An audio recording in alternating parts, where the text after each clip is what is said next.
License restrictions for learners you must know.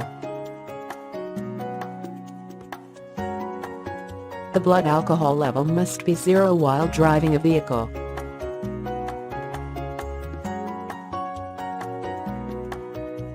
Signs must be clearly displayed on the front and back side of the vehicle.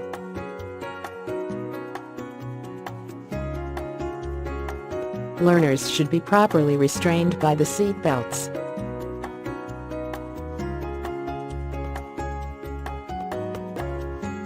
The speed limit should not exceed beyond 90 km per hour.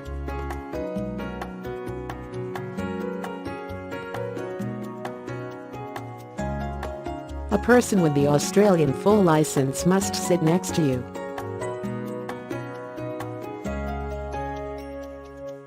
You cannot tow a trailer or any other vehicle.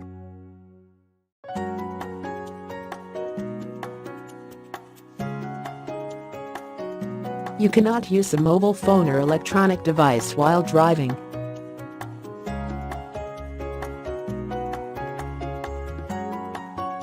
You must not drive in Parramatta Park, Centennial Park, or Moore Park when in Sydney. Thank you. For more, visit our site www.carlearner.com.